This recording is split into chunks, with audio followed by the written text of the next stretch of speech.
The lamp was already burning when Etta Sawyer pulled the chair close to the small table in the corner of the ranch house, the flame casting a warm amber circle across the rough-hewn floorboards. She had not meant to sit down with the book. She had only meant to tidy the shelves, to put back the worn volume she had found tucked behind a cracked clay pot, its spine soft from years of handling. But the title had stopped her cold. She had stood there with the book pressed against her chest, listening to the wind push against the shutters, listening to the particular silence of a house where grief had moved in and never left. She did not hear the boys at first. They came down the narrow staircase without the thunder that boys usually brought with them, without the shoving or the whispered arguments or the creaking protest of old wood underfoot. They came down quietly, almost carefully, as if they were afraid the moment might shatter if they moved too fast. Eli, the elder at 9, stopped at the bottom step. His younger brother Caleb, 7 years old with his father's dark eyes and his mother's stubborn mouth, stopped one step above him and rested his chin on his brother's shoulder. Etta looked up and saw them standing there in their nightshirts, barefoot on the cold floor, staring at her with expressions she could not fully name. There was hunger in those expressions, not the hunger of empty stomachs, though she had fed them well that evening. This was the hunger of something long denied, something a child learns not to ask for when asking has been met with silence for long enough. She opened her mouth to tell them to go back to bed. She opened her mouth to say the sensible thing, the practical thing, the thing that kept a proper distance between a woman newly arrived and a family still raw with loss.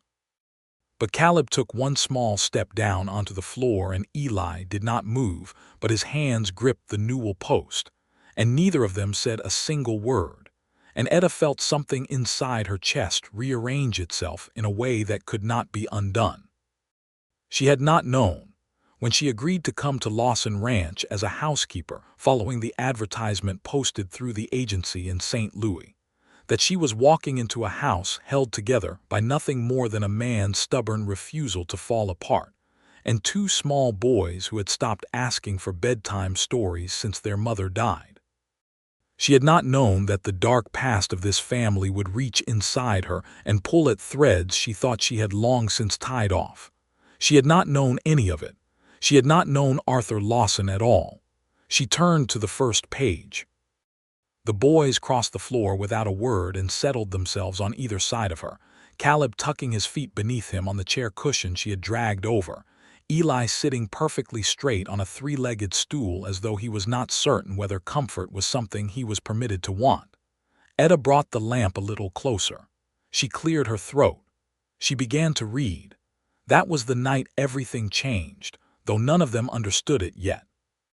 To understand how they had arrived at that lamplit moment, you have to go back 6 weeks, to the afternoon the stage rolled into the town of Harlan Creek, Texas, in the spring of 1878, and Etta Sawyer stepped down onto the packed dirt Main Street with a single carpet bag, $42 sewn into the hem of her coat, and a letter of employment from a man she had never met.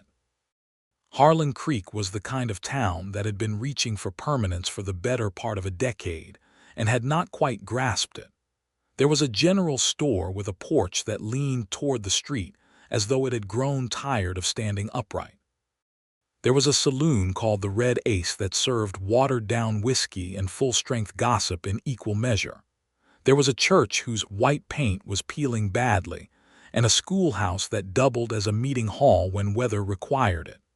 There were perhaps 400 people scattered across the town and the surrounding ranches, and all of them, it seemed, had an opinion about the Lawson widower situation.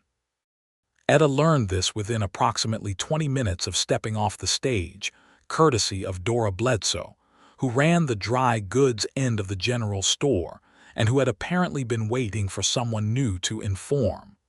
"You the woman from the agency?" Dora asked, appearing at Etta's elbow before the stage had even fully pulled away. She was a compact woman in her 50s with sharp eyes and a genuinely kind face that she had trained to look stern as a matter of habit. "I am," Etta said. "Etta Sawyer. I'm here to take a housekeeping position at Lawson Ranch." Dora made a sound that was not quite a word. She took Etta's carpetbag before Etta could object and carried it through the door of the general store, and because there seemed no alternative, Etta followed. "Arthur Lawson is a good man," Dora said, setting the bag on the counter and giving Etta a look that communicated clearly that there was more to this statement than the words themselves. "He is a good man who has had a very hard 2 years. His wife, Caroline, she passed in the winter of '76, fever. She was 31 years old and there was nothing to be done, and Arthur has not been the same since, and nobody expects him to be." "That is very sad," Etta said. "What it is complicated," Dora said. "Those boys of his, Eli and Caleb, they are good children, quiet children. Too quiet, if you ask me, which nobody does, but I am telling you anyway because you need to know what you are walking into. Arthur has had 2 women from town try to help with the house. The first one lasted 3 weeks before she said the atmosphere was too melancholy for her constitution and went back to her sister in Dallas. The second one, well," Dora paused, "Arthur is not an easy man to work for. He has opinions about how things should be done, and he does not always express those opinions in a manner that is comfortable for the other person." Etta had grown up in St. Louis, the second daughter of a printer and a seamstress, and she had spent 4 years working as a teacher's aide before the school was forced to close, and then 2 years doing laundry and mending for a boarding house before the boarding house was sold to a man who brought his own family in from Ohio to run it. She was 28 years old, and she had a practical mind, and a will that had been tested by difficulty enough times that it no longer bent very easily. She was not frightened by the idea of a man with opinions. "Thank you for the warning," she said to Dora.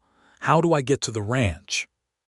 Arthur Lawson arrived in town 40 minutes later to collect supplies from the general store, and Etta was sitting on the porch when he climbed down from the wagon. Her first impression was of a man built for work, broad-shouldered and lean in the way that sustained outdoor labor produced, wearing a dusty canvas coat and a hat that had seen serious use. He was 34 years old, she would learn later, though the 2 years since his wife's death had added something to his face that was not quite age and not quite grief, but was perhaps what happened when those 2 things lived together in a person long enough. He stopped when he saw her. "Miss Sawyer," he said. "Mr. Lawson," she said. She stood and offered her hand, and he shook it with the brief, careful formality of a man who had not had much cause for formal introductions recently. "I expected the stage yesterday," he said. "It was delayed in Abilene," she said. "A broken axle." He nodded as though this was consistent with his general experience of the world.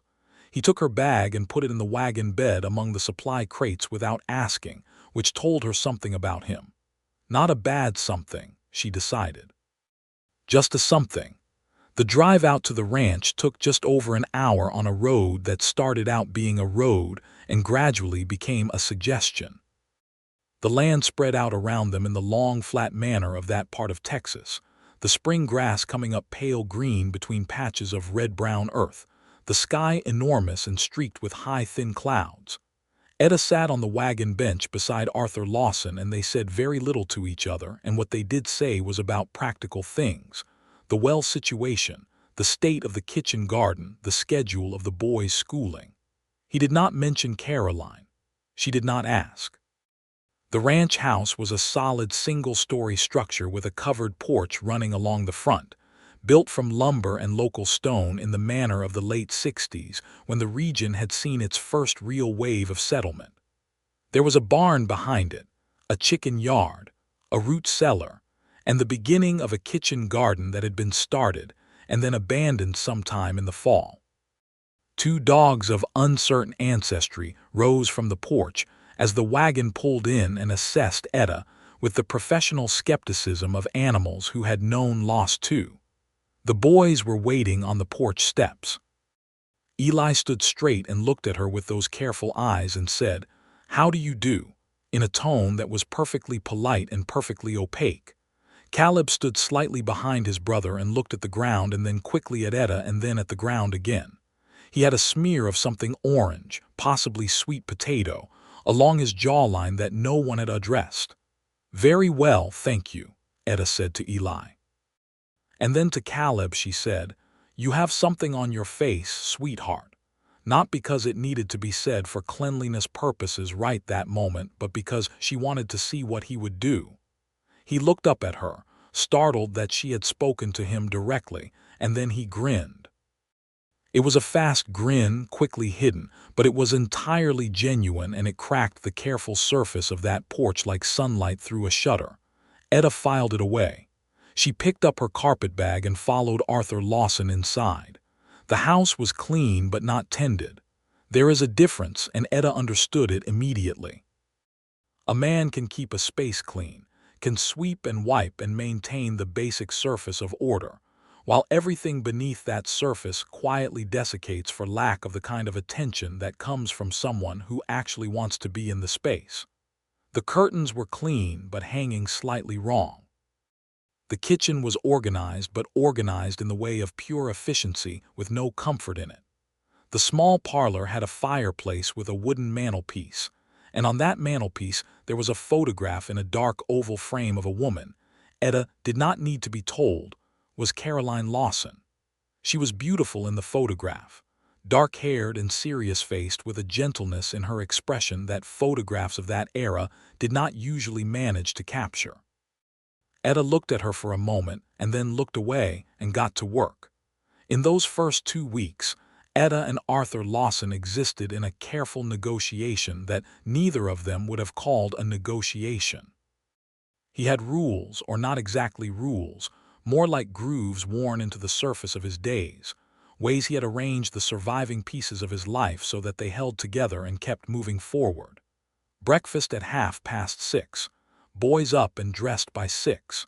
Dinner at midday if he was nearby, otherwise she left something covered on the kitchen table and he ate when he came in from the range. Supper at 6 in the evening. He did not like the windows open after dark. He took his coffee black and too strong by most people's standards, and he did not want it brought to him. He would get it himself.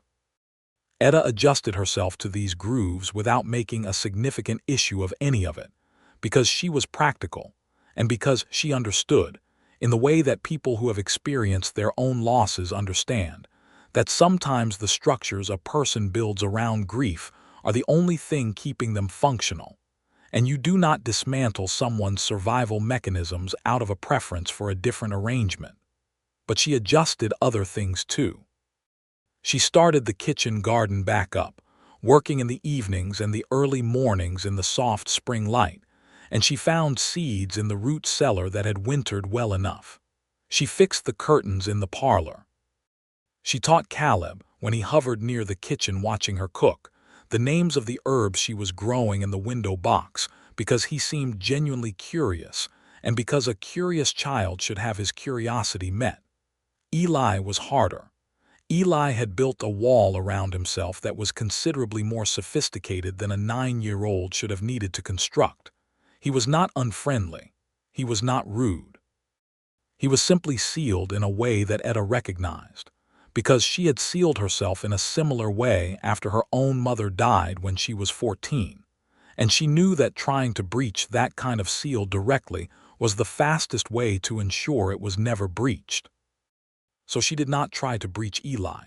She simply existed near him in an undemanding way and let him observe her and waited. Arthur Lawson watched all of this without appearing to watch it. He was good at that. She would learn. He paid attention to things from angles that did not look like attention. He noticed when she fixed the curtains but did not comment. He noticed when Caleb started asking her questions at breakfast but did not intervene in either direction. He was, she decided, not an unkind man. He was a man in the grip of a sorrow he had not yet found a way through, and that sorrow had made him cautious in a way that could look like coldness if you did not look at it right. There was one evening at the end of her second week, when she was on the porch after supper watching the sunset paint the sky in colors that seemed almost excessive for a Wednesday, when he came and stood at the other end of the porch without saying anything. They stood like that for several minutes, the light going down and the first stars coming out overhead and the dogs sleeping at their feet, and eventually he said, "The boys seem more settled." It was not a compliment exactly. It was more of an observation offered carefully, like a man placing something fragile on a shelf and hoping it would hold. "They're good boys," Etta said. "They are," he said. Another silence. Then he said, "Caroline used to read to them every night. After she passed, I tried for a while, but I found it difficult and eventually they stopped asking." Etta thought about what to say to this and decided to say nothing at all, and that turned out to be the right choice because the silence that followed was not uncomfortable in the way that silences between people who have nothing to say to each other are uncomfortable. It was a silence between two people who were slowly, cautiously, beginning to understand each other. She went inside shortly after and he stayed on the porch, and she did not look back. The complications arrived, as complications in the Wild West often did, in the form of another person's intentions. His name was Walt Draper, and he ran a sizable spread 8 miles to the north of Lawson Ranch, and he had been slowly, methodically acquiring land in the Harlan Creek area for the better part of 3 years. He was 47 years old and wealthy by local standards, and possessed of the particular kind of confidence that comes from having been told yes by enough people for long enough that being told no had become an affront to his sense of the natural order. He wore his hat at an angle that implied he was aware of being looked at. He had 2 grown sons who worked his range, and a foreman named Gideon Marsh, who did whatever Draper told him to do without requiring detailed explanations. Arthur Lawson had been refusing to sell his land to Walt Draper for the better part of a year. Etta learned about this the same way she learned most things in Harlan Creek, which was from Dora Bledsoe during her weekly supply run into town. She had been there 3 weeks when Dora pulled her aside between the flour and the dried beans and said in a low voice, "You should know that Walt Draper has been pushing hard on Arthur to sell. He wants that eastern pasture for the water access. The creek that runs through Lawson's eastern property is the only reliable water source in that stretch of range in dry season, and Draper's cattle need it. And Arthur won't sell," Etta said. "Caroline's parents homesteaded that land," Dora said simply. "Arthur would not sell it while she was alive, and he will not sell it now. It is the boy's inheritance of her family's history. He has made that very clear. But Draper does not like being told no, and lately there have been some incidents." "What kind of incidents?" Dora's mouth went thin. "A section of Arthur's fence along the north boundary was cut 2 weeks ago. 12 head of cattle wandered onto Draper's range, and it took Arthur 2 days to get them back. Draper claimed they had been on his land eating his grass and tried to charge for it. Before that, the well near the eastern pasture was fouled somehow, which should not be possible with a capped well unless someone opened it deliberately." Etta absorbed this. "Has Arthur spoken to the sheriff?" "Tom Harker is the sheriff, and he is a fair man, but he is also a practical one," Dora said, which was Dora's way of saying that the sheriff understood who had more political weight in this community. "He has spoken to both men and told them to sort it out between themselves, which is not particularly useful." Etta went back to the ranch and thought about this information, and decided it explained certain things about Arthur Lawson that she had not fully understood before. The tension she sometimes caught in him at dinner when he thought no one was watching. The way he checked the fence line every morning before doing anything else. The fact that he cleaned his rifle every Sunday evening with the focused attention of a man who was maintaining it as an operational tool rather than a household item. He was under pressure. He was protecting something that mattered to him in a way that went beyond economics, and he was doing it alone, and the pressure was building. She did not bring it up. It was not her place to bring it up, not yet, not in those early weeks when the boundary between them was still being mapped. But Walt Draper came to the ranch. It was a Tuesday afternoon in her 4th week.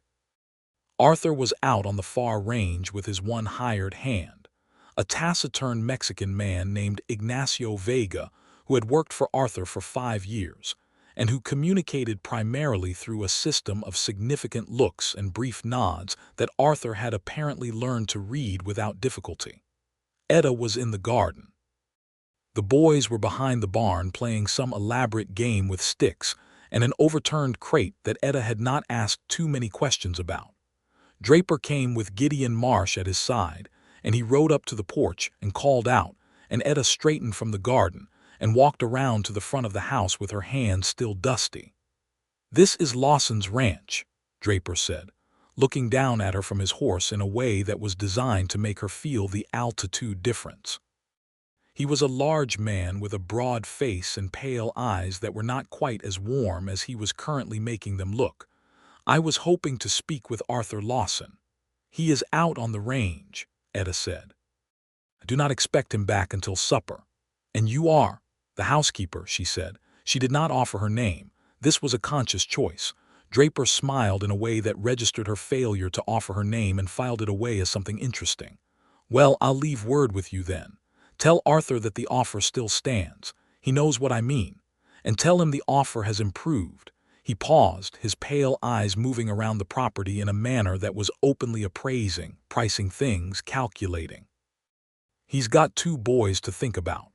A man in his situation, alone, taking on a spread this size without adequate hands, that is a difficult situation. I am trying to make his life easier. I will pass on your message," Etta said. He looked at her for a moment longer than was polite, then touched his hat brim and turned his horse and rode out with Marsh at his heel.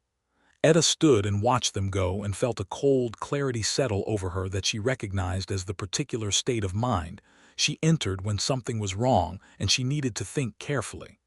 She told Arthur that evening after supper, when the boys had gone up to bed. She told him exactly what had been said, word for word, in the matter-of-fact manner of someone reporting accurate information and not editorializing it. He listened without interrupting.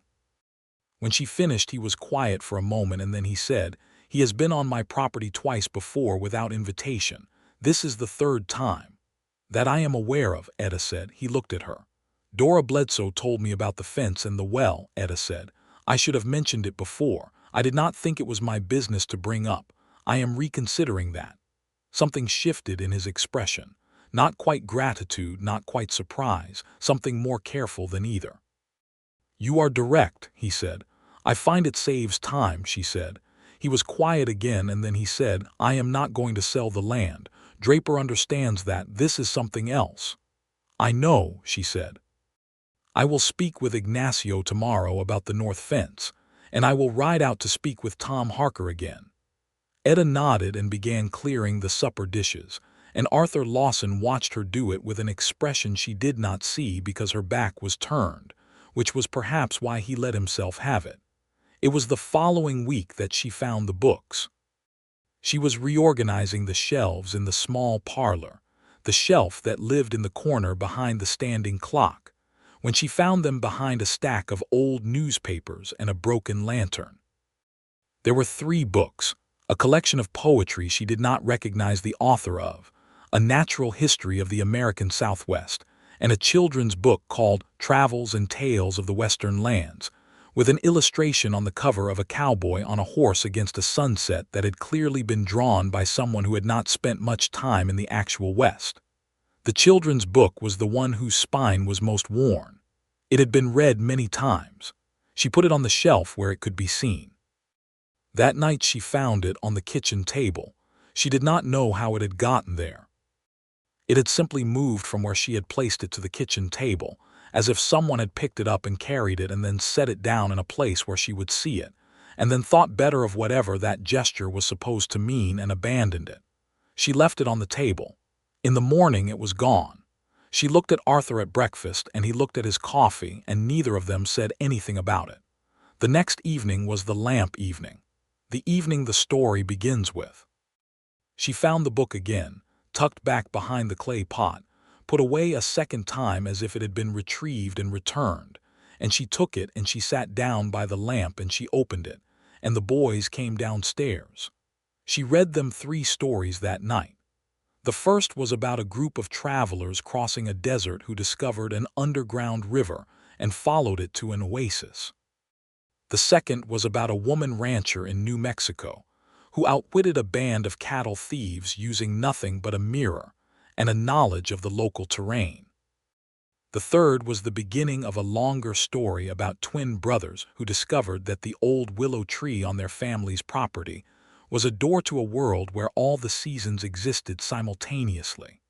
Caleb fell asleep against her arm somewhere in the middle of the third story. Eli lasted longer, sitting very straight on his stool, but his eyes were soft and distant in the way of a child whose mind has gone somewhere warm and quiet. When Etta finally closed the book, Eli sat there for another long moment before he got up, and then he stopped and he looked at her with those careful eyes, and he said, in a voice that was very careful and very quiet, "My mother used to read from that same book." Etta held very still. "I know it was hers," she said gently. "I can see how much it has been loved." Eli was quiet for another moment. Then he said she had a different voice, higher, but it was still good. He picked up Caleb, who woke slightly and looped an arm around his brother's neck without fully surfacing from sleep, and Eli carried him upstairs with the seriousness of an older brother performing an important responsibility, and the house went quiet, and Etta sat by the lamp for a long time after they had gone. She did not hear Arthur on the stairs. He moved quietly for a large man, which she had noticed before. But when she finally got up to carry the lamp to the kitchen and bank the fire for the night, she saw him standing in the doorway of the kitchen, leaning against the frame, and he had clearly been there for some time. His expression in the low light was something she had not seen on him before. It was open in a way his face was not usually open, the careful outer surface of him gone, and what was underneath was grief and something else, and it was too unguarded for her to look at directly. She busied herself with the fire. "She loved that book," he said. His voice was rough in a way that had nothing to do with sleepiness. "Eli told me," Etta said. She kept her voice soft and even, the way you spoke around a fire you did not want to startle into doing something unexpected. "He never talks about her," Arthur said. "Not since a few months after she passed. He just stopped." "He talked about her tonight," Etta said. She heard Arthur exhale, a long, slow exhale that was not quite a sigh and not quite a breath, something more than either. She did not turn around. She gave him the privacy of the dark room behind her while she faced the fire. "Thank you," he said. It was the first truly personal thing he had ever said to her, and they both knew it, and the knowledge sat between them in the warm kitchen air with a weight that was not uncomfortable. That was instead the weight of something real beginning. She said, "Good night, Mr. Lawson," and he said, "Good night, Miss Sawyer." And she went to her room and lay in the dark listening to the wind and the distant sound of cattle, and felt the complicated thrum of a feeling she was not yet ready to give a name to. 3 days later, Gideon Marsh was found on the edge of Lawson's eastern pasture, repairing a section of Walt Draper's fence that had been moved 6 feet onto Lawson land. Arthur found him there at first light on a Thursday morning during his routine fence check, and he rode up and stopped his horse and looked at what Marsh was doing with the cold patience of a man who has been waiting for the next move in a game he did not consent to play. "That fence is 6 feet onto my property," Arthur said. Marsh straightened and looked at him with the comfortable insolence of a man who had been told he had backing. He was younger than Draper, somewhere around 30, wiry and sharp-featured with the look of a man who solved problems with expediency rather than ethics. "Way I measure it, this is Mr. Draper's boundary line," he said. "The surveyor's pins are 20 yards that way," Arthur said, nodding toward Lawson land. "My deed was registered in Abilene in 1871. I know exactly where my boundary sits." "Pins can move," Marsh said very evenly. Arthur looked at him for a long moment. "Take that fence down," he said. "And tell Walt Draper that if any structure of his appears on my land again, I will file a formal complaint with the county land office, and I will retain a lawyer, and I will follow this all the way to the end regardless of how long it takes or what it costs. Tell him that." Marsh smiled in a way that was meant to communicate that this speech was not frightening and rode away. Arthur took down the fence himself, post by post, and put the lumber outside the true boundary line. And then he rode to town and sent a telegram to a lawyer in Abilene named Charles Eldon, who had helped him with the original deed filing. And when he came home that evening, he was quiet at supper in the way of a man who has committed to a course of action and is living with the weight of that commitment. After supper he sat on the porch, and Etta brought coffee out without asking and set it beside him and sat down in the other chair, the chair that had somehow become her chair over the weeks she had been there, and he told her about the fence. He told her about it plainly and with the specificity of a man reporting facts, but there was an undercurrent of anger in the telling that he did not quite contain, and she let him talk it through until the anger had burned down to something more manageable. "He is testing what you will do," she said when he had finished. "I know. He expects you to either give up or react badly," she said. "If you give up, he gets the land. If you react badly, he gets grounds to involve the law on his side." Arthur looked at her with a particular expression, the expression of a person who has been thinking something and hears someone else say it aloud. "That is exactly what it is," he said. "So the lawyer is the right move," she said. "It takes the thing out of the realm of personal confrontation and puts it in the realm of documented record. He cannot argue with a county land office finding." "It takes time and money I do not have in great abundance," Arthur said. "The time and money spent now are less than the value of the land and what it costs to lose the water access," Etta said. He was quiet. Then he said, "You think clearly." She thought he meant it as a simple observation, but there was something underneath it that was not simple, something that was starting to be aware of her in a way that was more than employer to employee, and she was aware of it and chose not to address it yet. "I grew up watching my father solve problems," she said. "He always said that panic was the most expensive thing a person could afford. He sounds like a sensible man." "He was," she said, past tense, and she let it sit there. Arthur heard the past tense. He looked at his coffee. "I am sorry," he said. "It was 11 years ago," she said. "It does not stop mattering, but it changes shape." He understood what she meant. She could tell from the way he received it, not with the careful sympathy of someone who had not experienced it, but with the recognition of someone who had. Of course he understood. He was living the fresh version of exactly that truth. The evening settled into a pattern after that.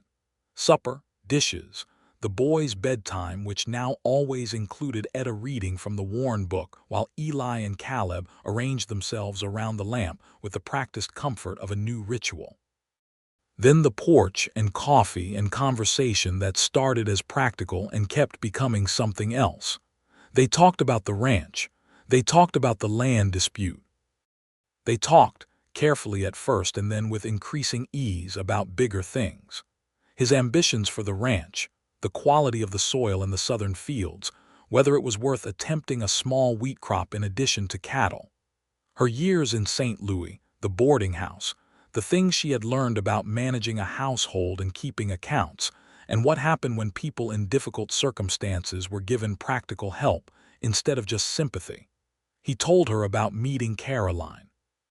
He told it simply, without self-consciousness, a story about a church social in 1872, and a woman who had argued with him about the best route from Abilene to Harlan Creek for nearly 20 minutes before he realized he was enjoying the argument more than he had enjoyed anything in months.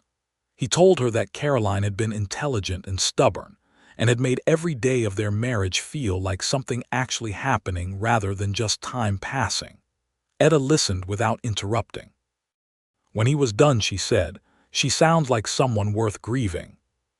He looked at her sharply, as if he expected that to hurt, and when it did not hurt but instead felt true, something in his face changed again in that way that she was coming to know, the way the guarded surface of him would sometimes shift and let something more real through.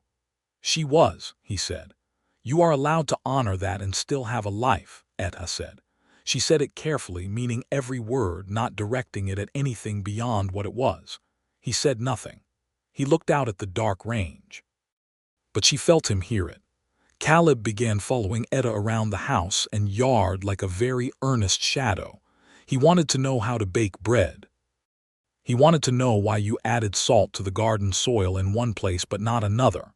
He wanted to know what St. Louis looked like, and whether it was true that you could hear music from the street there.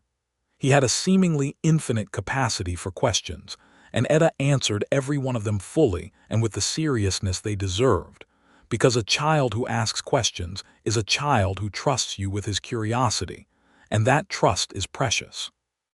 One afternoon he asked, with the directness of a 7-year-old who had not yet learned to approach delicate topics obliquely, "Are you going to leave like the other ladies did?" Etta was rolling out pie crust and she did not stop rolling, but she thought carefully before answering. "I have not made any plans to leave," she said. "But you might," Caleb said. "I might do a lot of things," she said. "So might you. But right now, today, I am here and I plan to be here tomorrow and the day after that." Caleb considered this. "Papa says we cannot count on plans," he said. That struck her in a complicated way. She thought about Arthur saying that to his son, not as a negative lesson, but as the honest expression of a man who had experienced the precise cost of trusting plans too absolutely. "Your papa is right," she said, "but some plans are more likely than others. And mine to stay here is one of the more likely ones." Caleb seemed satisfied with this. He took a piece of the raw pie crust and ate it with the thoughtful expression of someone doing quality control, and Etta let him because some rules were less important than the moment. Eli came to her differently. 2 weeks after the lamp evening, Eli appeared at the kitchen table early one morning before anyone else was up and sat down with the worn book open in front of him. Etta came in from the porch where she had been watching the dawn and found him there, reading with his finger tracing the words, mouthing some of them silently. She put the coffee on and did not say anything about the book. Eventually he said without looking up, "I used to know all of these stories by heart." "What happened to them?" Etta asked. "I think I stopped letting myself remember," he said. He said it with the uneasy self-awareness of a child who has intuited something about his own mind that he does not fully have words for. "That makes sense," Etta said. "Sometimes the things that remind us of someone we miss are too hard to hold onto for a while." He looked up at her. "But you made them easier to hold onto." She sat down across from him at the table. "How?" He thought about it seriously. "Because you read them like they were just stories," he said, "not like they were sad. Mama made them sound like adventures, and then she was gone, and when I thought about the stories they did not sound like adventures anymore, they sounded like her being gone. But when you read them they sound like adventures again." Etta felt something catch in her chest. "I am glad," she said simply. Eli closed the book and looked at it for a moment. "I think Mama would have liked you," he said. And then, with the abrupt subject changing of a child who has said something true and vulnerable and needs to escape the exposure of it, he asked whether there was any biscuit left from the night before. There was. She got it out for him and poured herself coffee and sat with him in the early morning quiet. And the warmth of that kitchen in that moment was one of the purest things she had experienced in a long time. Walt Draper escalated matters in a way that forced everyone's hand.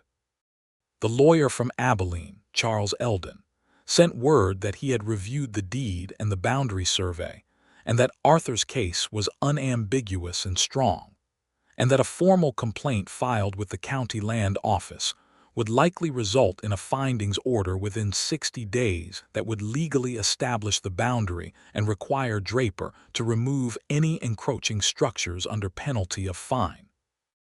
Arthur had the letter in his pocket when he rode to town for the weekly supply run. He came back white-faced and silent. Etta was in the garden when the wagon came in. She knew immediately that something had happened. She had become, over 5 weeks on this ranch, fluent in the language of Arthur Lawson's silences, and this one was wrong in a way she had not heard before. She went to the wagon. He handed her down the supply crates without speaking, and she took them inside and came back out. "What happened?"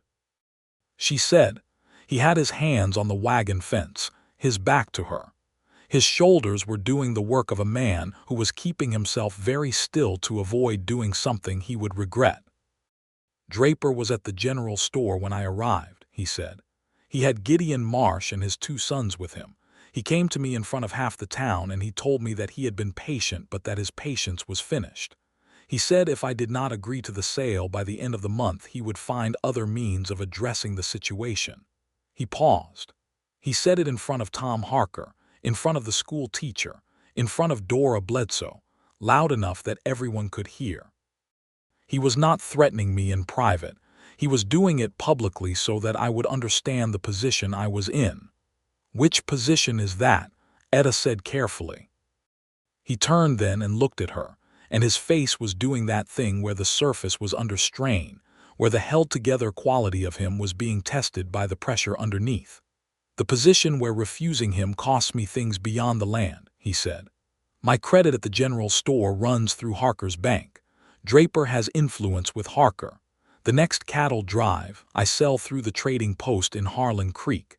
Draper is half owner of that trading post. He can make every piece of this ranch's commercial life difficult or impossible if he chooses, and he made sure I knew today that he knows that." Etta stood very still and thought. "Then you have to move faster than he expects," she said. "What do you mean?" "File the complaint this week, not next week, this week. Send the letter to Eldon today. Then write to a cattle broker in Abilene directly before Draper can apply any pressure to the Harlan Creek trading post. Take the initiative away from him. He is counting on you feeling trapped. The trap only closes if you stand still in it." He looked at her for a long moment. "How do you know about cattle brokers?" "I ran the accounts for the boarding house for 2 years," she said. "I know more about commercial ledgers and supply chains than most people expect from a housekeeper. And I have been listening to you talk about this ranch for 5 weeks. Something moved across his face, something that was not anger or grief or the careful distance he usually maintained. It was warmer than those things and more immediate, a flash of something real and unguarded that he did not immediately close off. "Etta," he said. It was the first time he had used her given name. She absorbed the sound of it and kept her expression level. "I will write the letter tonight," he said. "Good," she said. "And Arthur." She used his name back, deliberately, and watched the slight widening of his eyes. "He cannot take the land through intimidation if the record is clear and filed." "You know that?" "I know," he said. And then very quietly, "I am glad you are here," she said. "So am I," and then they both moved apart to deal with the practical demands of the afternoon, and neither of them referred to it again. But the air between them had changed, and they both knew it had changed, and the knowing was something that walked around with them for the rest of the day like a companion neither of them had officially introduced. The formal complaint was filed with the county land office the following Wednesday. Charles Eldon in Abilene handled it with the efficiency of a man who had a solid case and knew it. The surveyor's original pins were documented. The boundary was established on record. Draper was notified by the land office that any future encroachment would carry legal penalties. It was not immediate and it was not dramatic, but it was correct and it was done. And the trap that Draper had been building closed on empty air. Draper came to the ranch himself this time. He came alone, without Marsh, which surprised Arthur, and he asked to speak with Arthur on the porch, and Arthur said he would hear what he had to say. Etta stayed inside, but she could hear through the open kitchen window. Draper's voice was different when he was not performing for an audience. He was still a man accustomed to getting what he wanted, but he was, Etta thought, listening hard, also a man who could read a changed situation when he found himself in one. "I have a legitimate need for that water access," he said. "My approach has been poor and I acknowledge that. I would like to propose a formal agreement, an easement in writing with fair compensation to you. I am not your enemy, Lawson." There was a pause before Arthur said, "You have a strange way of demonstrating that." "I am a man who pushes when he needs something," Draper said. "I push too hard sometimes. I am telling you now that the pushing is done. I want a legal arrangement that works for both of us." Another pause. "I will have Eldon draft a proposed easement agreement," Arthur said. With terms that are mine, not yours. If they are acceptable to you, we can proceed. If they are not, we are done discussing it." Draper said, "That is fair." He paused again, and then he said something that Etta did not fully expect. "I heard about the fence being moved. Marsh did that on his own initiative. He is no longer in my employ." Arthur said nothing to this for a moment. Then he said, "I appreciate you telling me that." Draper left, and Arthur came inside, and Etta looked up from the pot she was tending on the stove. "Well," Arthur said. "Well," she agreed. "I think it may actually be over," he said, with the slightly disbelieving tone of a man who has been braced for a fight that has just declined to happen. "For now," she said pragmatically. "But now you have the record established and the complaint filed and Eldon on retainer. The next time will be harder for him." "You think there will be a next time?" She thought about this honestly. "I think men like Draper do not change entirely," she said. "But I think the formal record changes what they can do. Which is what matters." He leaned against the kitchen doorframe and looked at her. Looked at her in a way that was not the employer looking at the housekeeper way of the first weeks, not the careful, measured observation of a man keeping his distance. He looked at her the way you looked at someone who had become, without your planning for it, essential. She met his eyes and held them. "Etta," he said, "I need to say something." "All right," she said. She set down the spoon. She turned to face him fully. "When I wrote to the agency," he said, "I was looking for someone to manage the house. To help with the boys. I was not looking for—" He stopped.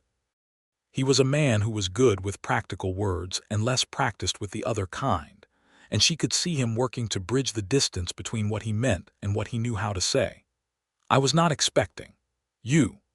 The kitchen was warm, and the light through the windows was the long golden light of late afternoon, and outside one of the dogs was barking at something inconsequential in the yard, and the world was continuing in its ordinary way, while this extraordinary thing was happening in the middle of it.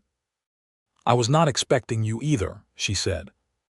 And then, because she was a direct person who had learned the cost of leaving important things unsaid, "I have not felt this way about a place, or a family, or a—" She paused the way he had paused, feeling the same gap between what she felt and what there were words for. "About a person. In a very long time. Perhaps ever." He pushed off the doorframe and crossed the kitchen in a way that was not slow or hesitant, and she stood where she was and waited for him, and he stopped when he was very close and looked down at her, and she looked up at him, and the distance between them was the distance of a single held breath. "I do not want to move too quickly," he said. "The boys, and you deserve—" "Arthur," she said softly, "I am not fragile, and neither are your boys. Take your time. But do not tell yourself that wanting something good is moving too quickly." He lifted his hand and touched her face. The gentleness of it from a man with those work-roughened hands was something she had not prepared for.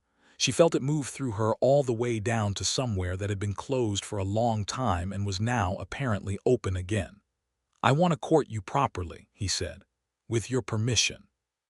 She thought she might cry and was not interested in doing so. She blinked it back and said, "You have it." The summer of 1878 was warm and golden, and full of the ordinary, extraordinary business of two people slowly, carefully discovering each other against the backdrop of a working ranch in the Texas hill country. Arthur brought her wildflowers from the eastern pasture, not with the performance of romance, but with the simple directness of a man who had seen something that made him think of her and brought it home. She found small notes left on the kitchen table, not love letters, not yet, but observations written in his straight, careful handwriting. "Saw 3 red-tailed hawks over the south field today. Made me think of the conversation about migration you mentioned from the natural history book. The small things, the accumulating weight of small things." The boys knew. Children always know these things before the adults have officially declared anything.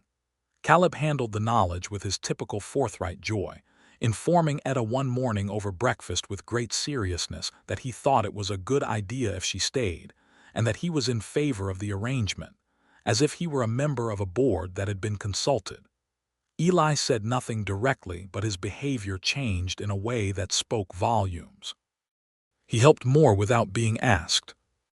He started occasionally sitting on the porch with Arthur in the evenings instead of going straight to bed, and sometimes Etta could hear them talking out there, the low murmur of a man and his son finding their way back to each other through the specific grief that had separated them. She heard them once clearly, when she went to close the kitchen window. Arthur was saying something about Caroline, about how she had loved the spring evenings on the porch, and Eli's voice, that careful, controlled child voice, said, "I know." She used to say the porch was the best part of the house because it was between inside and outside, and you could have both at once. And then after a pause, I told Etta that Mama would have liked her. I still think that is true. Etta stood at the kitchen window and breathed and did not let herself listen any further because some things were private, but she carried that with her, the weight of that particular gift. One evening in July, Arthur asked her to walk with him out to the eastern pasture, where the creek ran low and clear in its summer bed between the willows. They walked out there in the long evening light and stood by the water, and she thought about how much had happened since she had stepped off that stage in Harlan Creek with her carpet bag and her $42 and her practical mind. "I want to tell you something," he said. "All right," she said. "Caroline was the love of my life in the way of young love," he said.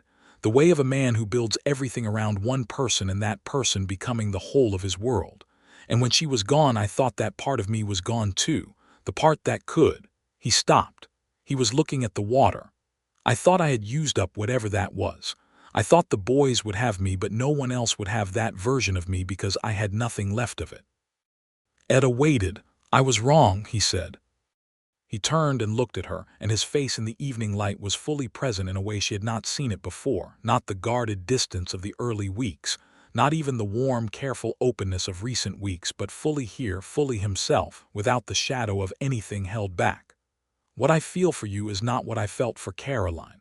I will not insult you by pretending otherwise. It is something else, something I did not have a name for until recently." He paused. "But it is just as real. And it is just as much of me, and I would very much like to ask if you will consider the possibility of a future here, with me, with the boys." Etta looked at him. She looked at him for a long moment, and she thought about all the roads she had traveled to arrive here, the boarding house and the teaching post, and the printer's daughter from St. Louis, and the woman with $42 sewn into her coat hem, and none of it felt like accident anymore. It all felt like the logical sequence that had led to this man and this land, and those two boys upstairs with their bedtime stories returned to them. "I do not need to consider the possibility," she said. "I have already considered it. The answer is yes." He laughed, a short surprised sound, and then he stepped forward and kissed her with the same gentleness and directness that characterized everything about him. A man who, when he finally moved towards something, moved with his whole self. They were married in September of 1878 in the Harlan Creek Church by the Reverend Thomas Gale, on a Saturday morning when the air had finally broken from the summer heat, and there was a sharpness to the sky that made everything look recently washed. Dora Bledsoe sat in the front pew and cried without embarrassment. Ignacio Vega stood outside afterward and shook Arthur's hand with the grave dignity of a man, acknowledging that something right had happened. Charles Eldon came down from Abilene because Arthur had asked him to, and because he considered himself a friend by this point. And he brought his wife, who talked with Etta for 2 hours about the practical realities of ranch management, with the enthusiasm of one competent woman recognizing another. The boys stood beside their father at the front of the church, and Caleb fidgeted in the new shirt Etta had made him, and Eli stood straight and still with his father's solemnity. And when Reverend Gale asked if anyone present had any reason to object to the union, Caleb said, "I don't," very loudly, and then looked mortified while Eli put his face in his hands and the whole church laughed. Arthur looked at Etta during the vows with the full weight of himself behind his eyes, and she looked back the same way. And when Gale said the words were complete and sealed, Arthur kissed her, and she kissed him back. And outside the church the September sky was completely clear and very blue. The easement agreement with Walt Draper was finalized in October. on terms that suited the Lawson ranch appropriately, and included a quarterly fee for the water access that Eldon had insisted upon, and Draper had agreed to after some negotiation. It was not a friendship between the men, and probably would not become one, but it was a workable arrangement, and the formal record made it stable, and that was enough. Draper, to his credit, honored it. The winter of 1878 was cold but not brutal by Texas standards, and the ranch house was warm and properly tended and full in a way it had not been for 2 years. Etta reorganized the pantry and put up more preserves than they had had since Caroline's time, rows of glass jars catching the lamplight in the root cellar like amber jewels. She finished the kitchen garden and began planning a larger one for the spring. She kept the household accounts in a ledger that Arthur reviewed with her every Sunday evening, not because he could not manage accounts himself, but because it had become one of the rhythms of their shared life, sitting at the kitchen table with the ledger between them and the coffee pot nearby, talking through the week's expenses and the month's plans. The bedtime stories continued every night without exception. The worn book was supplemented over time by others. Etta wrote to a bookseller in St. Louis, whom she had known from the boarding house days, and began acquiring books specifically for the boys, novels of adventure and natural history and stories from other parts of the world. Eli began to read independently with a seriousness that his schoolteacher, a capable young man named James Purdy who ran the schoolhouse, noted approvingly. Caleb read more slowly but with great enthusiasm, frequently reading aloud to whoever was nearby whether they had requested it or not. They were healing, all of them. The boys were healing. Arthur was healing. Etta found to her own surprise that she was healing too, from things she had not fully acknowledged she was carrying. The loneliness of the years in St. Louis after her parents were gone, the rootlessness of being competent and capable, and still somehow adrift. She had not known how much she needed a place that needed her back, needed her specifically, until she had found one. On a cold evening in December, with snow unusual for that part of Texas laying a thin white blanket over the range, Arthur came in from the barn and found the kitchen empty, and followed the lamp light to the parlor, and found Etta sitting with Caroline's photograph in her hands, not looking at it with any kind of grief, but with a thoughtful expression that was hard to read. He came and sat beside her. She showed him the photograph. "I think she would have liked the kitchen garden," she said. "Dora told me she always wanted to grow tomatoes but never had enough time." Arthur was quiet for a moment. "She would have," he said. "The boys keep her alive," Etta said. "You can see her in Caleb's laugh and in the way Eli thinks before he speaks. She is not gone. She is just here differently." He put his arm around her, and she leaned into him, and they sat with the photograph between them in the lamplight. And there was nothing sad in it, and there was nothing forbidden in it. It was simply two people holding the full weight of a life together, the past and the present at the same time, like Caroline's porch that was between inside and outside, and you could have both at once. Etta discovered in February that she was expecting a child. She told Arthur on a Tuesday morning after breakfast when the boys had gone to school and the house was quiet. She told him straight out. In the practical, direct way, she told him everything, and watched his face do a series of things in rapid succession that she would not have been able to fully catalog. Shock, which lasted perhaps half a second, then something that was not quite disbelief. Then a warmth that started somewhere behind his eyes and moved outward until his whole face was doing it, and he was out of his chair and she was on her feet, and he had both her hands in his and was looking at her with an expression she had never seen on anyone's face directed at her before, pure uncomplicated joy with no shadow in it. He said, "Etta," she said, "I know." He laughed and pulled her close, and she felt the laugh in his chest against her face, and she closed her eyes and held on to it. Caleb, when informed, immediately declared that he hoped it was a boy because boys were better at most things, and Eli corrected him with the weary patience of a slightly older brother on a matter of basic fairness, and their resulting argument lasted through most of supper, and was one of the most companionable things Etta had witnessed since arriving at Lawson Ranch. Two boys who had been too quiet for too long, arguing about nothing important with the comfortable energy of children who feel safe.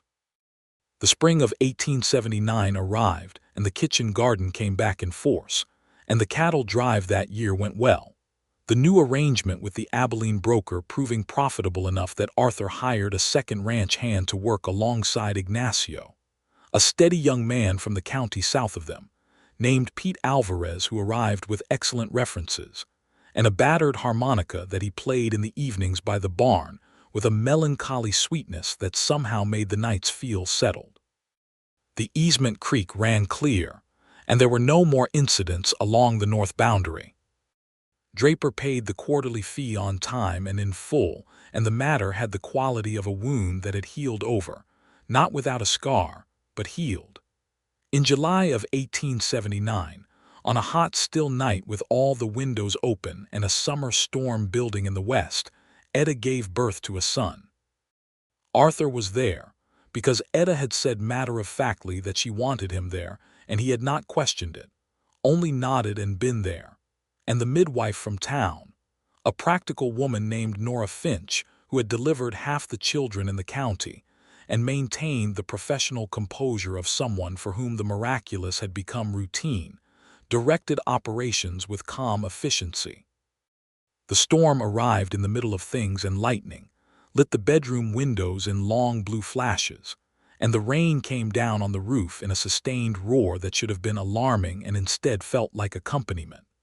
The boy arrived with a healthy set of lungs and an expression of profound outrage that Nora Finch said was very typical, and Arthur said was entirely Etta's personality already established, which made Etta laugh through her exhaustion in a way that made Nora Finch smile despite herself. They named him James for Etta's father. Eli and Caleb were permitted to meet him the following morning, Caleb fizzing with excitement, and carefully directed by Etta's exhausted but firm instructions about volume and handling. Eli moving into the room with his characteristic gravity, and then standing very still at the side of the bed, and looking down at the baby in Etta's arms with an expression that was entirely undone in the best way. All the careful protection stripped away, and replaced with something pure and young and true. "He is very small," Eli said. "He will get bigger," Etta said. "They all do eventually." "Can I?" Eli stopped. "Can I hold him when you sit down?" she said. "And when Caleb has stopped bouncing." Caleb stopped bouncing with visible effort. Eli sat down in the chair by the bed, and Etta placed James Arthur Lawson into his oldest brother's arms, and watched Eli look down at the baby with a gravity that held inside it every tender thing the boy had protected behind his careful walls, offered now without hesitation to this small new person who had arrived in his family, and made it larger. Arthur stood in the doorway watching his three sons, and Etta looked from them to him, and his face was that open thing she loved, fully present, fully himself, and he looked at her and mouthed something that might have been "thank you" and might have been her name, and was perhaps both at the same time. The years that followed were the years of actual living, which are less dramatic than the years of survival, and all the better for it. James grew with the speed that children seem to accelerate when you are not carefully tracking them day by day, and by the time Etta was expecting their second child, he was already toddling around the kitchen yard, with the single-minded determination of a person who has discovered locomotion and intends to make full use of it.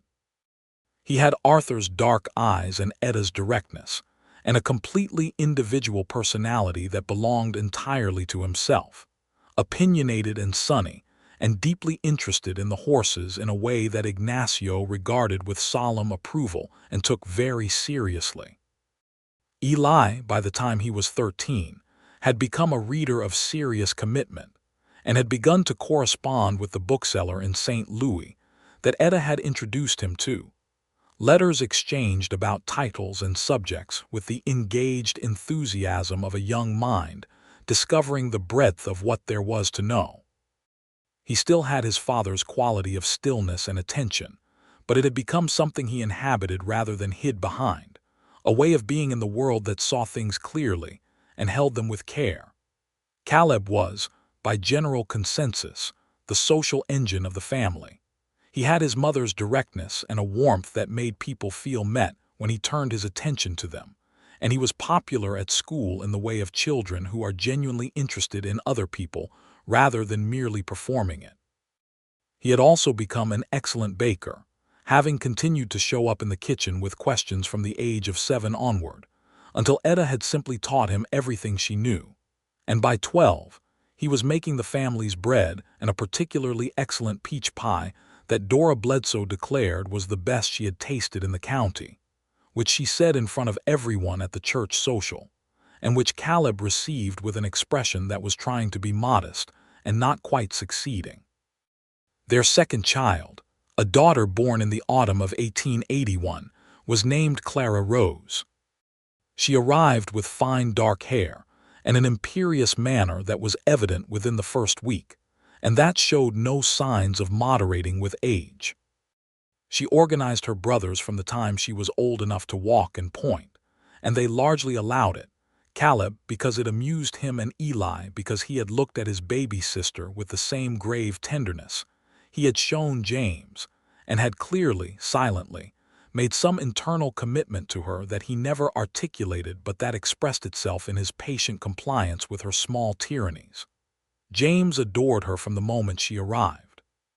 He had been 2 years old, and he had looked at her in their mother's arms with the focused concentration of a very small person processing new information, and then he had reached out one chubby hand and patted her head with a gentleness that was startling in a toddler. And from that point forward, they were inseparable in the way that some siblings simply are, drawn to each other's company by something that precedes personality. Arthur and Etta in those years were what they had been moving toward from the beginning of everything, two people who had found in each other a partnership that worked at every level, practical and emotional, and everything in between. They argued sometimes, because both of them had strong minds and opinions, and neither of them had ever been inclined to suppress those for the sake of false peace. But they argued as people who fundamentally trusted each other, which meant the arguments resolved cleanly and left nothing poisonous behind. He still brought her wildflowers from the eastern pasture, not every week and not as performance, but when he saw them and thought of her, which happened with a frequency that continued to surprise him even years into their marriage. She still kept the accounts with a precision that Charles Eldon in Abilene had, over the years, come to rely on when Eldon was preparing any legal documentation relating to the ranch, because her records were simply more complete and more accurate than most lawyers' records of their own clients' situations. The ranch grew, carefully and steadily, because that was the kind of growth Arthur trusted. A third field under cultivation by 1882. A proper chicken house built by Ignacio and Pete Alvarez in the summer of 1883 that finally gave the chickens better accommodation than they had previously enjoyed and improved their productivity considerably. A repair to the porch in 1884 that also expanded it, because Etta pointed out that a family of 6 needed more porch than a family of 3, and Arthur agreed and built it himself with Pete's help over 2 weekends in October. The worn book lived on the parlor shelf in a place of honor. It had been rebound by then, a project Etta had undertaken in the winter of 1880 with materials she had ordered specifically, carefully sewing the signatures back together and covering the boards with a fine dark blue cloth that Eli had chosen from the options she presented. The title was still visible on the spine in faded gold letters. It looked cared for, which it was. They still read from it, all 4 children sometimes, on the evenings when the porch had given way to the parlor because of weather, the lamp in the corner casting its amber circle, the family arranged in the comfortable disorder of people who are fully at home with each other. James sprawled on the braided rug. Clara tucked against Arthur's side on the settee with the specificity of a child who had claimed her spot by right. Caleb often reading aloud himself by then, discovering that he had a gift for it. his voice finding the rhythms of the stories with an instinctive ease that made everyone lean in. Eli, older now and mostly reading his own books in the evenings, would sometimes put down whatever history or natural science he was working through and simply listen, his eyes going to the middle distance in the way that meant his mind had gone somewhere the story was taking it. He had become, without anyone planning it, a thoughtful and generous young man who carried his mother's memory with him as something to honor rather than something that only hurt, and who had found in Etta not a replacement for that memory, but a separate good thing that coexisted with it without diminishing it. It was Eli who said it most clearly, on an evening in the summer when he was 14, and Etta was sitting with Clara on the porch after supper, the air finally cooling at the day's end, and Arthur was inside with James and Caleb working on some project that involved a great deal of hammering. Eli came and sat on the porch, railing in the way of a boy who has nearly grown into a man and can occupy a space with the casual ease of someone who knows he belongs there. They sat for a while in the comfortable quiet, and then Eli said, "I have been thinking about something." "What is that?" Etta said. "When you first came," he said, "I thought you were temporary. I thought you were one more person who would stay for a while and then leave, and I had decided not to care very much about you so that when you left it would not matter." Etta looked at him steadily. "I know," she said. He nodded, unsurprised that she knew. "And then the lamp evening happened," he said. "That was when I understood you were not temporary, not because of the reading specifically, but because of the way you looked when I came down the stairs. Like you had been there 100 years already and planned to be there 100 more. I do not know how to explain it exactly." Etta thought about that night, the lamp and the worn book and the two boys standing at the bottom of the stairs in their nightshirts with that particular hunger in their expressions. "I think I felt that," she said. "Even that first night, that this was where I was supposed to be. Mama used to say that home was not a house, it was the particular collection of people you could not imagine not knowing," Eli said. He said it simply, as a quotation, a thing Caroline Lawson had said that her son had kept inside him for years. I think she was right. Etta reached over and put her hand on his arm briefly, the way you touched someone you loved in a language that did not need elaborating. "She was right," Etta said. Clara had fallen asleep against Etta's shoulder during this exchange, her small weight warm and trusting, and from inside the house came Arthur's voice raised in the measured exasperation of a man whose hammering project had been somewhat undermined by a 7-year-old's enthusiastic help and a 10-year-old's competing opinions about the correct approach. And Eli and Etta looked at each other, and both of them smiled at exactly the same moment with exactly the same quality of smile. The smile of people who love a person and love each other for loving that same person.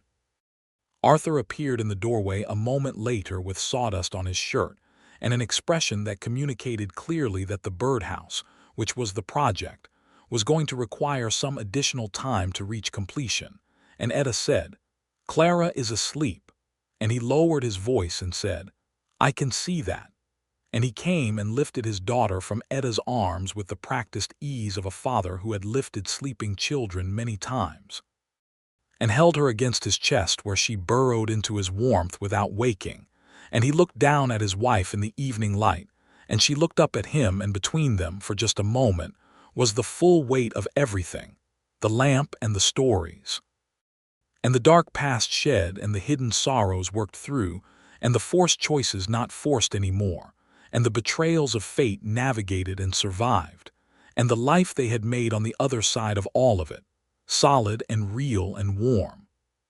James and Caleb came bursting through the door behind Arthur, arguing about the birdhouse, and the porch went from quiet to loud in approximately 1 second, and Eli hopped down from the railing and inserted himself into the argument with his characteristic measured reasoning, and the dogs woke up and barked, and the evening was entirely ordinary and entirely full. Arthur said, quietly under the noise, "Come inside when this one sleeps." "Soon," she said. He went in, carrying Clara, and Etta sat on the porch in the warm evening air of a Texas summer with her boys arguing nearby and the kitchen lamp in the window, and the night coming on soft and slow across the range. And she thought about a woman named Etta Sawyer who had once stepped off a stage in a small town with a carpetbag and $42, and the very practical expectation of nothing more than a job. She thought about what that woman had not known to hope for. She thought about how even the best imagined futures turned out to be smaller than the ones you did not know to imagine. She went inside. The lamp was burning in the kitchen window, and the parlor was warm, and Arthur was settling Clara on the settee, and James was sitting on the floor with a book he had pulled off the shelf, not quite reading it, mostly looking at the pictures with the focused inquiry of a 6-year-old for whom the world was still entirely fresh. Caleb was, apparently, now in the kitchen, because there was the sound of bread being checked that she recognized as uniquely his. Eli came in behind her and went to his chair with his history book and opened it to the marked page with the satisfied expression of a reader returning to something good. The birdhouse would be finished another day. The accounts would be reviewed on Sunday. The kitchen garden was doing beautifully this year, and there would be more preserves than they had ever put up, enough to last the winter comfortably, and still have some to give to Dora Bledsoe, who was getting older and whose arthritis had been bothering her, and for whom Etta had been making a point of extra care. The north boundary was documented and stable. The water access was settled in law. The ranch was strong and growing in the careful way of things built to last. Arthur looked at her from across the room over Clara's sleeping head, and she looked back at him, and everything that they were to each other was in that exchange, all of it, from the first uncomfortable stage ride and the careful negotiations of distance, and the lamplit night that changed everything, through the crisis and the resolution and the years of building, to this ordinary, extraordinary evening in a house full of living. She crossed the room and sat beside him on the settee, and he shifted Clara's weight and put his arm around Etta, and she leaned into him, and James looked up from his picture book and said, "Mama, what is this animal?" pointing at an illustration, and she leaned forward to see and said it was a bighorn sheep, and James said he wanted to see one, and she said maybe someday. And Eli looked up from his history and said there were bighorn sheep in New Mexico, and that he had read about them. And Caleb came in from the kitchen with 2 pieces of bread and butter, because he had decided everyone needed a snack. And Arthur took his piece with a quiet thank you, and Clara shifted in her sleep and made a small sound, and the lamp was burning, and the night was warm, and all of it, every ordinary piece of it, was the thing that they had all arrived at from very different directions, and that none of them, not one, was taking for granted. Not Etta, who had come from St. Louis with $42 and the practical expectation of nothing more than a job, and had found a life she had not known to hope for. Not Arthur, who had believed his capacity for this kind of fullness had been used up by loss and had been wrong in the best possible way. Not Eli, who had stopped asking for bedtime stories and started again, and in doing so had found his way back to himself and forward to someone new. Not Caleb, whose vote in favor of the arrangement had been cast early and with characteristic conviction, and whose faith in the outcome had proven entirely justified. Not James, who had been born into it and therefore knew nothing else, and accepted the warmth of it with the ease of someone for whom love was simply the weather, always present, the fundamental condition of things. Not Clara, asleep between her parents in the lamplight, who would grow up knowing that home was exactly what her grandmother had said it was, the particular collection of people you could not imagine not knowing. The worn book was on its shelf with its new blue binding and its faded gold letters and the specific gravity of something loved through generations. The kitchen garden would need tending in the morning. The birdhouse would get finished eventually. The ledger would balance on Sunday. The creek on the eastern pasture ran clear under stars. And on the mantelpiece, the oval photograph of Caroline Lawson looked out into a room that was full and warm and alive. And there was nothing in the room that did not belong there, Nothing out of place. Everything settled into its right and final form.